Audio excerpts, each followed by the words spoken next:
Welcome to From Scratch. My name is Teresa Hodge. I am your host. We are here talking about more reentry success stories, and I'm here with Joshua Pritchett, if you also known as Josh. Josh. Had to Unless I'm in say the trouble. whole name, Yeah.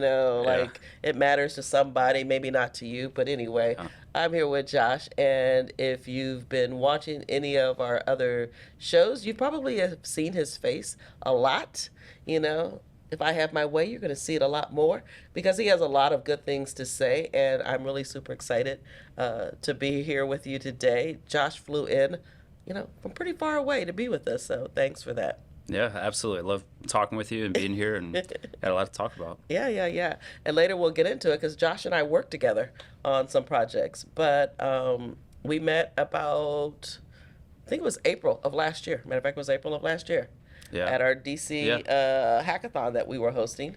And we started getting to know each other over the summer. Yep. And I have totally enjoyed working with you. But before all of that, why don't you just introduce yourself and tell us what brings you to this work? Yeah, so very briefly, my name's Josh Pritchett. I currently run a company called VO Careers, where we help people who have records find employment with employers all across the nation.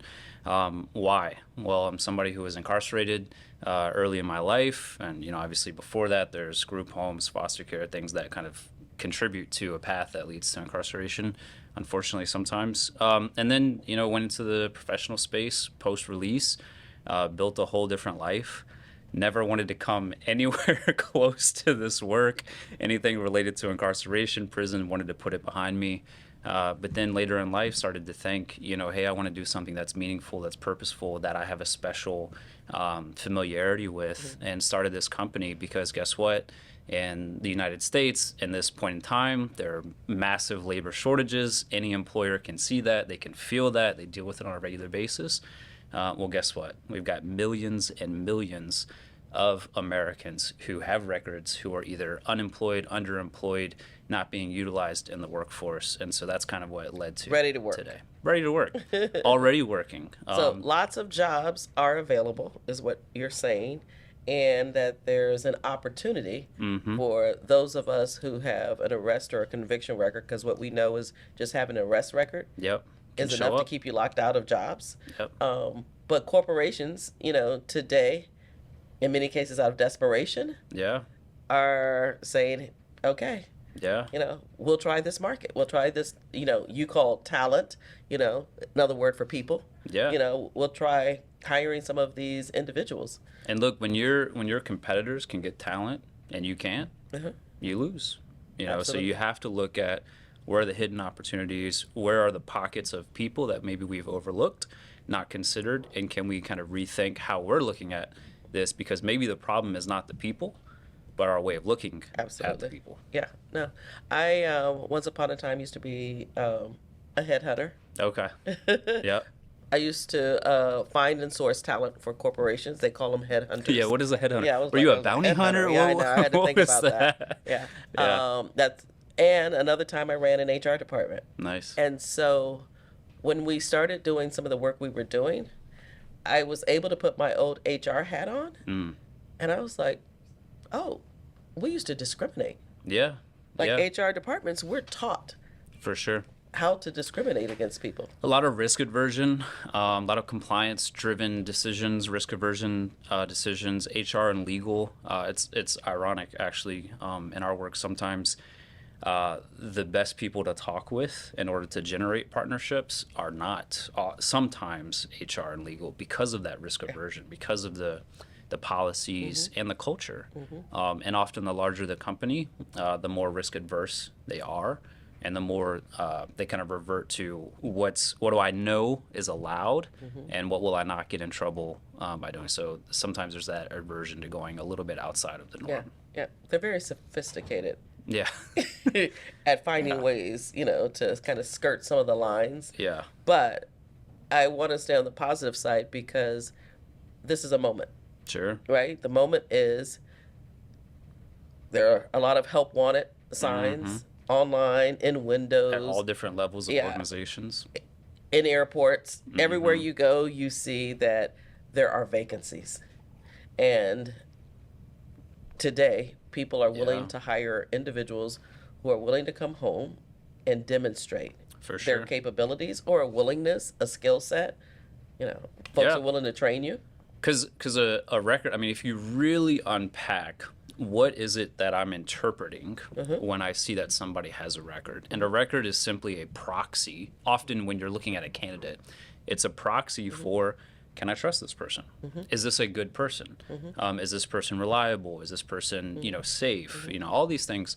And if you simply use it as a proxy, and a proxy, if you're not familiar with the term, it's just a kind of shorthand, like, Mm-hmm. hey, okay, this person's good, this person's not. Mm-hmm. And when you realize, hey, we were kind of cutting off too many people without genuine consideration.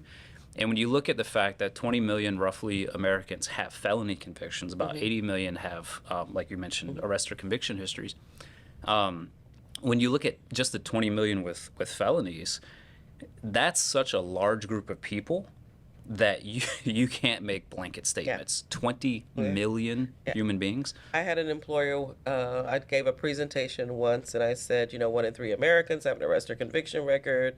And they found me and they were like, hey, your solution, what is it again? Yeah, We need it. sure. Because, and this is what they told me, more than half of our candidates who are coming to us Yeah, have an arrest or conviction record, and we can't say no.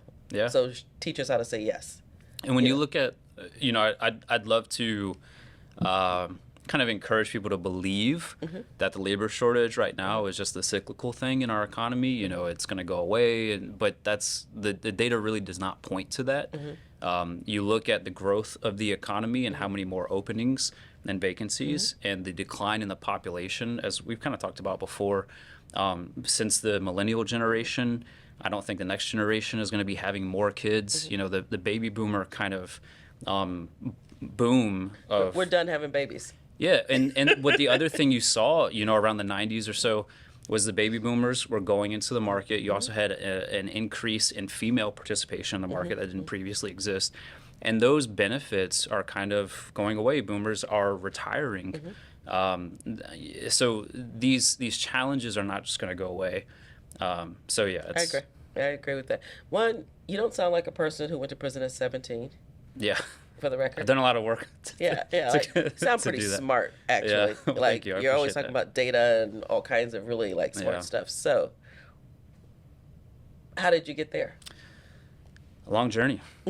Not a 1, 2, 3 day journey.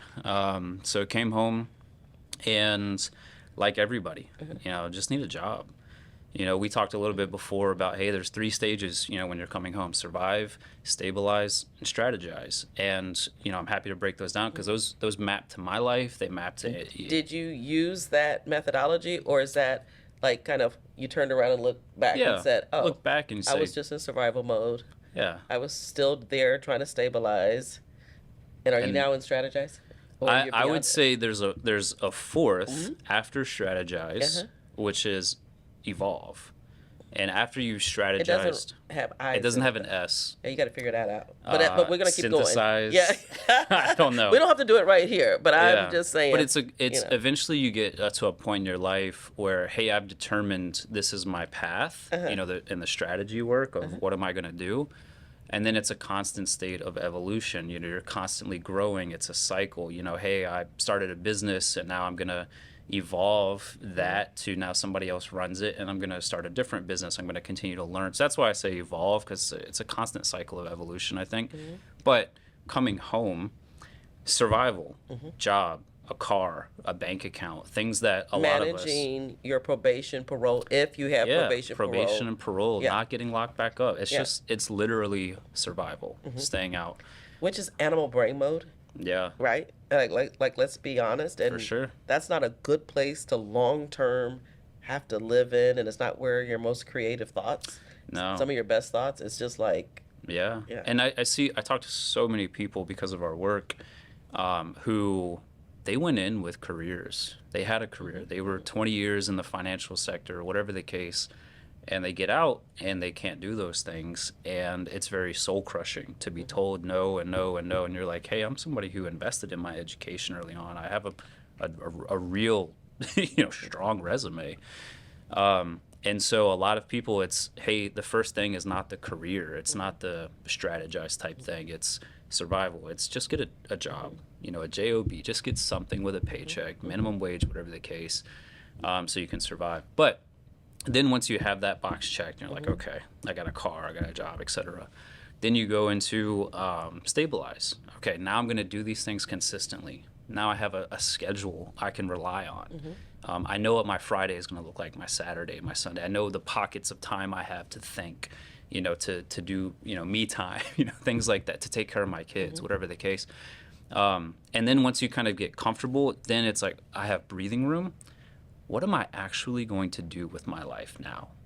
Strategize, right? So for me, it literally came to a personal moment. I went to a library because I didn't really have any like quiet space to work in. I booked one of their little meeting rooms for myself, and I sat in there for hours. And I just had a laptop and I think some paper, and I was literally just planning, what am I going to do with my life? Did you have people you could talk to, or mentors? I had one mentor in particular, which I'm so glad you said that, because mentors help you accelerate your plan, your strategy, whatever it is.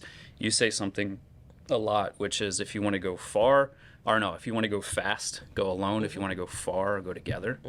And mentors can help you see, hey, look, the door in front of you you're trying to enter, well, guess what? If you just look around the corner, there's a different door, a little bit further away, but leads to a totally different room that can open up some amazing opportunities. So there was a little bit of that, but also just had Google and could search things. You talk about when you came home, I was just searching. And so I was asking questions. And as silly as it sounds, entrepreneurial, part of what led me to my incarceration, business in the wrong ways. And I searched on Google, what's the highest paying job? Like, how do I make the most money? And Google told me it was a hedge fund manager. I had no idea what that was. And I was like, hedges, like the bushes? Like, what is a hedge? But then I started reading about it, managing money. It's Wall Street, what people talk about there. And then next question, how do I become a hedge fund manager? Well, you have to have a degree. What do I have to have a degree in? Finance. Where do I get a finance degree? And then my last question was, what's the best, I'm from Virginia, what's the best school in Virginia to get a finance degree? And Google told me the University of Virginia. Right. Which I had. That's how you ended up at UVA? That's how I ended up at UVA. Wow. Thanks to Google. And by the way. And a belief that you could go. Oh, I believe I can do anything. It doesn't, whatever the barrier, whatever the wall, I'm climbing over it. It doesn't matter. I mean, I've been turned down by more jobs than I can count. So many, every one of us, we deal with that. No. You have to be prepared for 1,000 no's. Did UVA turn you down? They didn't, but I had to be smart about my approach. Because what you can do in many states is go into the community college system first. So write this down. Strategize. Write this down. And if you've never been told this information, you wouldn't know. I know, yeah. Community college, enroll, you can transfer, and many of the community colleges, which are cheaper, more accessible, will have automatic agreements to where you can transfer straight into a 4-year university or kind of like a big university. So that's a hack. It's a hack. It's a way that you can kind of, as your mentor told you, you can try to go to this university. They might turn you down. Probability might be pretty high. Just coming through the back door. There's a door around the corner. It's like the secret handshake. Yeah. And it's legal stuff, right? Oh, yeah. And it's techniques and ways that people navigate life on a regular basis. So all you're talking about is there are multiple ways to get what you want. You just have to find ways to navigate and figure it out. And there are legal ways of doing it. That's and why you don't have to get mad and frustrated along the way. If you hit a wall, ask a different question. Ask for a different way to enter the building you're trying to enter. There's always a way. And if your determination and your emotional resolve and your resilience is strong and you keep asking questions, eventually you'll find, I think, a way in. And today is different. There are so many organizations, colleges, etc., that want to create pathways because they recognize what we're talking about.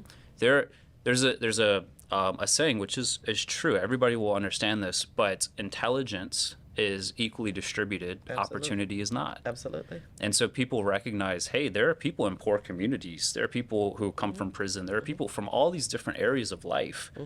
If we created an opportunity, it would, so pathways are being made possible. So ask the questions. And I mentor people. I mean, one of the guys who works for me, same exact path.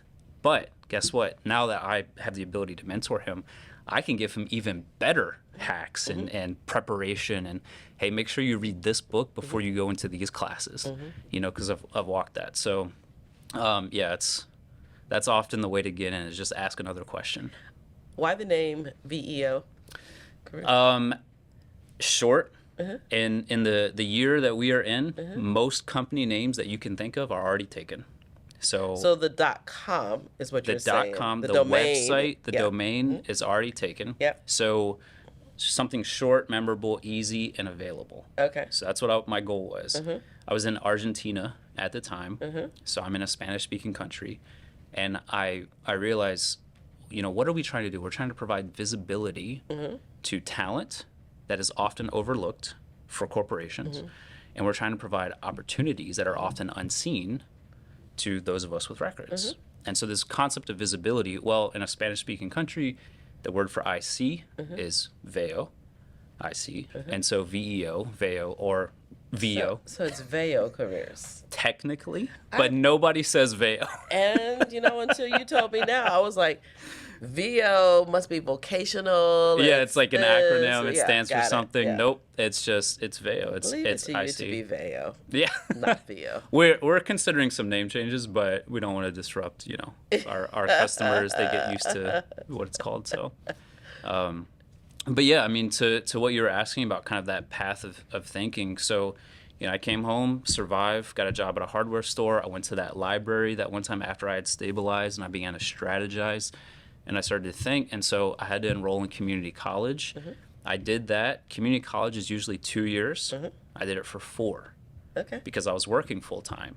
I have to pay for all this by myself. So, I'm budgeting, I'm saving, I'm doing what I need to. But you're also young.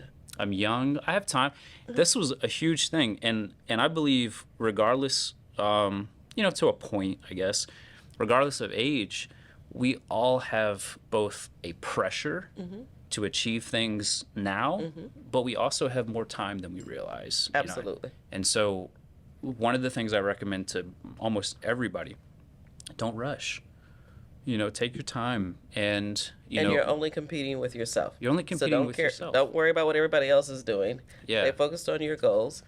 Somebody else's journey is not your journey. Yeah. And there are so many people when I came home who had a house, who had kids, who had these things, and not to compare, but I saw those things and I was so far below or behind, or however you want to say it. But now when you look at my life, I've exceeded a lot of those things. And the way to do that, there's another phrase, go slow in order to go fast. Yeah.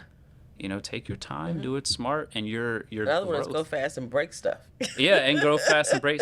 I think all these. I think we make up sayings to just match, to justify, to match our moment. Yeah. Well, you have to use wisdom and say, what's the context of this situation, and do I go fast? Do I go slow? And there's an element of wisdom. No phrase or anything is going to be the answer. Right.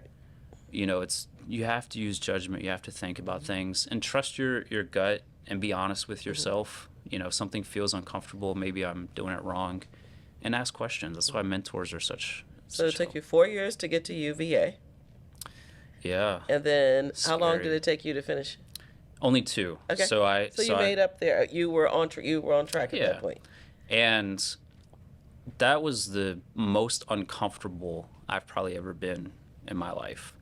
Well, first of all, UVA is a good school. It's a great school. Yeah. It's well known. It's world known. And how old were you when you got to UVA? 26. So you're a little older than But I'm young some- enough to where they don't Yeah. know. Yeah. But when they found out, they're like, "Oh, you're old." Yeah. You know, But it's like- prison kind of preserves us, right? You know? It does. Yeah, You're I've just noticed drinking that, water. yeah, people you know? they look a lot younger sometimes Yeah, when they they're come healthier. home. And yeah, exactly. So you're 26, you're in Yeah. prison. I mean, you're in prison. 26 and Felt you're at like UVA. prison, 'cause it was- So one of the things I share with people is, going to a new facility, a new unit, it's kind of, same people, different names, different faces, but you're familiar with the people.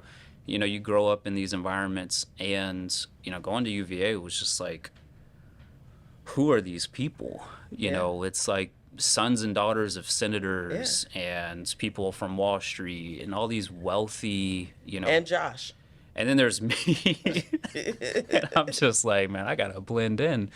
So it's super uncomfortable, and people are talking about all these things that I don't understand. They have different experiences. different experiences. There's not a lot of relatability, and Did people know you had gone? no. So I was scared to talk about it because I didn't want to jeopardize my career opportunities. I didn't want people to define me based on my past. I was also scared or not scared, but I was hesitant because I didn't want to make people uncomfortable. Right. You talk to a everyday person, you say, hey, I went to prison. They're like, oh, or at least that's the fear. Right. I found not a lot of people actually are like that. Some people are more understanding than I gave them credit for. So the whole time you were there, no one knew? So about halfway through. All right, so quick detour, interesting story. While I was incarcerated, I left one of the facilities. It got transferred. One of my old cellies, one of my best friends, super smart guy. We were writing each other, and oh wait, no, I'm not. We weren't allowed to write each other, so we were telepathically communicating. He told me about this class that they had started doing in the prison, which was super unheard of, and these people were bringing Russian literature into the prison, which is kind of interesting because a lot of the themes in Russian literature are about, the prison of the mind, death, life, poverty, things like this. That conversation is very different when you're talking to people in prison. And he was writing to me about this. Well, it turns out that was from University of Virginia. So years later, now I'm applying, and I'm so scared to talk about my background because it's this big, proper, prestigious place. And I said, if anybody would understand, Or should? should understand, it's whoever this professor is that took these classes. So I contacted him, and I was like, hey. What's the professor's name? His name was Dr. Kaufman. Okay. So I contacted him, and I said, hey, can you mentor me? Can you guide me through this process? How do I talk about my record? So he gave me some tips. So then when I got in, then he's like, you got to take my class. And we're going, and I say, yeah. So we go back into the prisons that I was incarcerated in. And now I'm coming back as a student in the University of Virginia. And I'm seeing correctional officers who are on my unit back when I was incarcerated. And I'm talking with them. And now there's other men I'm talking with and who are incarcerated. And they're like, you were in here? Because I gone through this transformation, this evolution, and I was different. I don't look today like I did when I was locked up, and that's on purpose, And so I said, yeah, and I could be That's really powerful because I often say you can't become what you don't see. Absolutely. And so the mere fact that you were going back in to say, absolutely, here's what's possible. It's trying not to get emotional talking about it, but you're a living example in front of another person of exactly what they can become. And it is powerful. It is transformational because it's not just somebody telling you can do this thing. You're looking in the eyes of a person. They get to see themselves. Absolutely. And that whole experience, that's what it's about for me. I mean, yeah, we had a course, I got graded, all these things, but for me, it's no, I'm on a mission when we're going into the prison, and it was exhausting. I don't like going to prison. I don't I enjoy it. haven't gone. I'm back in, Yeah, and I don't know if I'll ever physically take my body back in. I'm not ready for that. Today it's uncomfortable. we'll see. But what I also know is everybody's journey is not my journey. Mm-hmm. The work I'm doing is the work I'm doing. I love it. I own it. Um, but one day we'll have to talk because I have a UVA experience. Oh, you do? Yeah, but one day we'll talk Interesting. about it. Okay. We'll Maybe we can get UVA yeah. to sponsor Yeah, something. I think we can get the person who I know. Like, we'll Okay. figure it out. Okay. Because I was there on conscious capitalism. I've heard of that. Yeah, and it's Yeah. taught there at UVA. Yeah.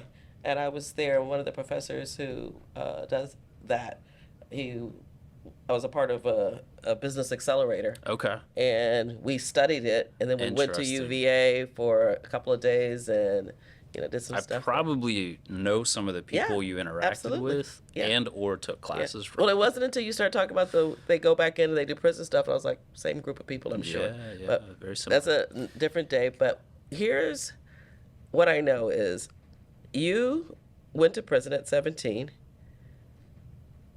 I can't remember your exact age, but I know like kind of the window. But you have been home for now how long?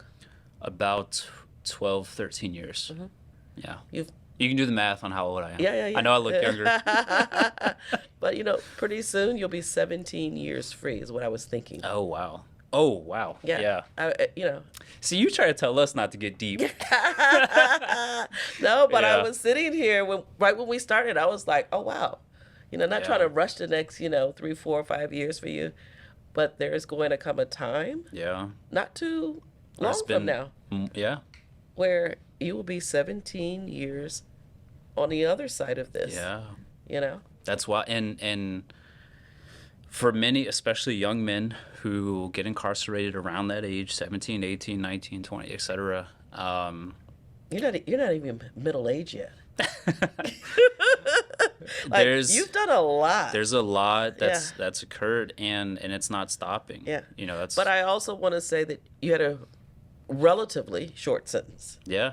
A lot of people go to prison. We've been talking to a lot of And you're men stuck. who went to prison at 17 and they did 15, 20, 25, 30 years. One day in prison is one day too many Yeah. for, a lot of people, and definitely, for a 17-year-old. But I'm actually just shocked at how much you've done. Yeah. It sounds like education played a big role Huge. in that, allowing you to change, transform, expand your mind, Yeah. and give you the time and space to grow up, which is what college often does for people. It gives you a chance to kind of, take 4 years, 5 years, to kind of grow up and start Yeah. thinking about who you really want to become. Yeah, and the reality for many of us who end up on the path to prison, incarceration, who escape, death, and because a lot of us were doing things that was a likely outcome. Our miseducation into life started day one. The day we were born, the families we were born into, the culture, the belief systems, the misinformation, all of those things that contribute to the ideology that we have, the belief we have towards people, towards the world, how we act in relation to those things. And so why do I mention that? Because it's taken years and years to unpack those things and to re-educate my mind, to gain exposure to new and different things, and to not believe I know what life is like and how things are. Because my mentality, and there's another phrase, my best thinking got me where I was. And that was the best thinking I had at the time. I didn't have anything else. And so, and we talked a little bit about mentorship. That's why, personally, men who have exposed me to different ideas, different thinking, challenged my thoughts, and who have themselves unpacked the dysfunction that existed in their minds, that was hidden from them even. You don't often know that I am the one hurting myself. And so that's, again, patience.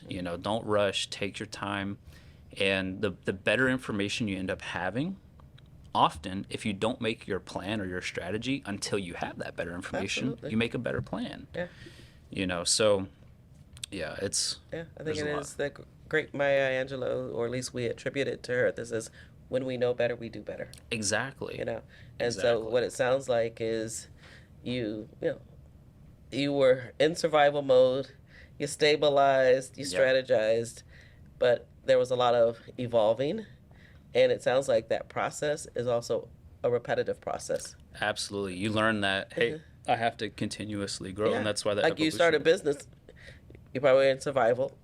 That's a good point. Stabilize, That's a great point. strategize, and then if you're fortunate enough, Yeah. you get to evolve, to another place, take on more responsibilities, Yep. and so I was thinking about that. Most startups, most businesses people found don't succeed. yeah, If you have successfully re-entered society, stayed out, stabilized, all those things, you're one of those people who probably has a higher chance of succeeding if you do start it, because you're used to that survival mode. You're used to that resiliency, the internal resolve. You probably have some support systems with people, so you don't buckle under the emotional pressure and stress, because there is a lot of that. well, one thing for sure is you don't look like what you've been through. So Thank you. if somebody like was walking past you, Oh yeah, no idea. they wouldn't know it. You got like your little cute hair you got going on, and stuff. Thanks. You know, I had to compete with the silver fox. you got all of that. Yeah. You gotta like go over there and watch. My good friend Chris. He's Yeah. my silver fox, but Yeah. One day. but like your story is just one of resilience. I'm super proud of you. Thank you. I there's so many people who go through this experience and this journey, Yeah. and when I listen, to their stories, my mother's heart break. Yeah. My mother's heart lean in. You're one of those people who, Thank you. I lean in, and I like the work that we're doing together, and I like the collaboration that exists Yeah. out here for so many of us who've experienced incarceration, who are out here, taking that lived experience and understands that our proximity Yeah. to that pain, our proximity to prison makes us perfect Yeah. for the solution, Your and pain can become your purpose. absolutely. You can Yeah. channel it that Yeah. way. And then if my good friend Saad was in this room, he would say, and then we have to have profit with a purpose, because he's going to one up you on everything.